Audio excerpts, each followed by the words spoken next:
The cold, metallic walls of the alien arena hummed with energy as thousands of spectators gathered to witness the grand event. The Garathians, a fearsome race known for their brutal customs and savage entertainment, had been preparing for this spectacle for weeks.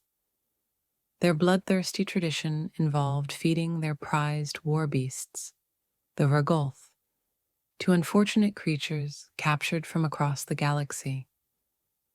These massive, terrifying beasts were the ultimate predators, towering over 30 feet tall with razor-sharp claws, armored scales, and glowing red eyes.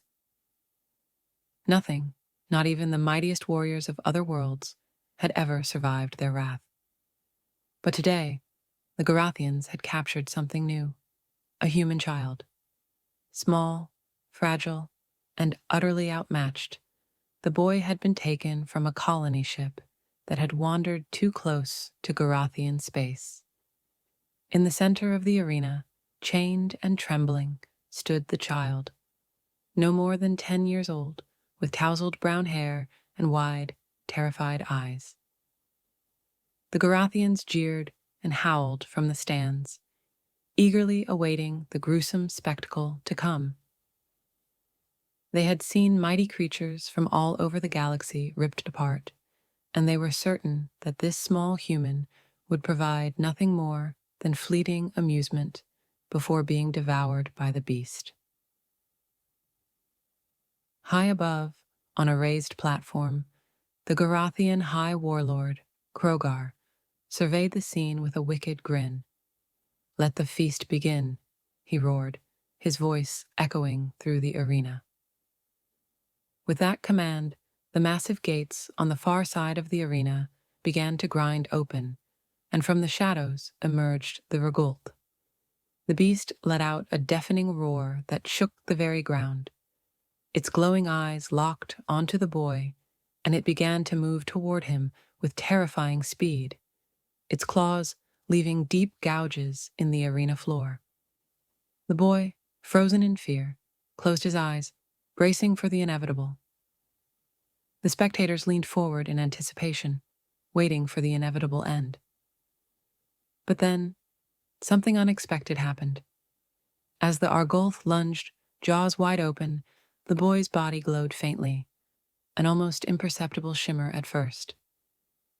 Then, as the beast's jaws closed in, a blinding light erupted from the child, stopping the creature dead in its tracks. The arena fell into an eerie silence, as if time itself had paused. The boy opened his eyes, confused and trembling, but unharmed.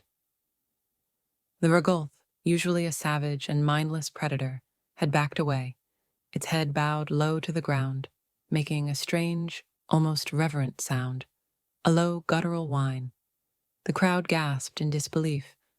The war beast, undefeated and untamable, was showing submission. High Warlord Krogar shot to his feet, his face twisted in rage and confusion. "What is this madness?" he growled, his eyes darting between the boy and the beast. The boy, equally confused, looked down at his hands, which were now glowing with a soft blue energy. He had no idea what was happening, but something deep within him, something ancient, was stirring. Memories he didn't recognize flashed before his eyes. He saw visions of powerful human warriors, long lost to time, wielding incredible energy that could bend the very fabric of reality. He could feel that same power coursing through him now.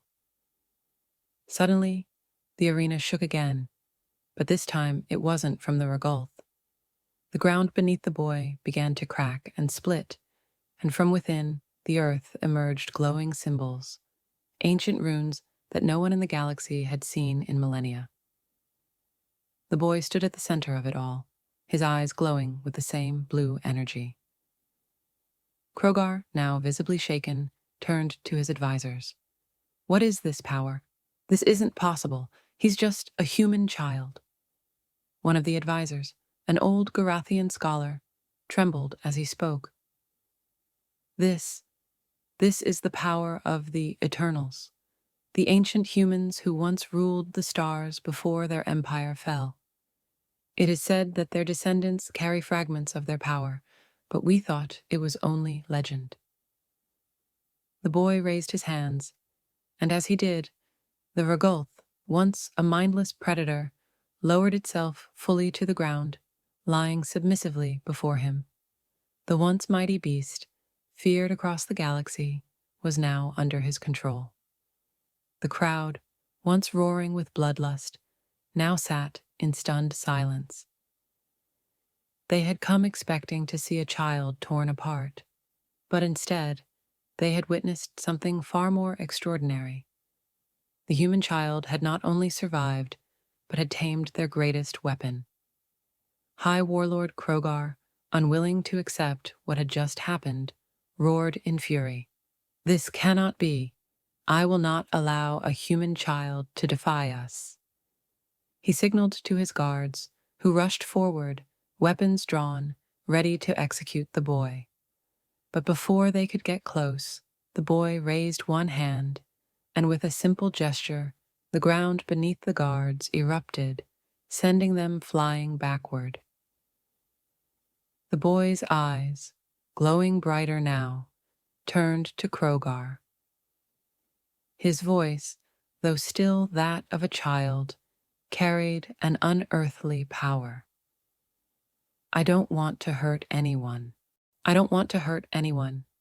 But if you force me, I will protect myself." Krogar, blinded by his rage, leapt down from the platform, drawing his own weapon, a massive energy blade that crackled with lethal energy. He charged toward the boy, his roars filling the arena. But before he could strike, the Argulth lunged. The beast, once loyal to the Garathians, now fought for the human child. With a single swipe of its massive claw, it knocked Krogar aside, sending him crashing into the arena wall with a sickening thud. The arena erupted into chaos. Garathians fled in every direction, unable to comprehend what they had just witnessed. Their greatest warrior, their fiercest beast, had been defeated by a mere child. As the dust settled, the boy stood at the center of the arena, his eyes returning to their normal color. The Ragulth, still lying obediently at his feet, nuzzled him gently, as if acknowledging him as its master. The boy, still unsure of the full extent of his powers, looked around at the emptying arena. He didn't fully understand what had just happened, but one thing was clear. He was no ordinary child. Somewhere deep within him, the ancient power of the Eternals had awakened, and it was only the beginning. Far beyond the arena, hidden among the stars, others were watching. Silent observers, long thought to be extinct, had sensed the boy's awakening. The Eternals had returned, and the galaxy would never be the same,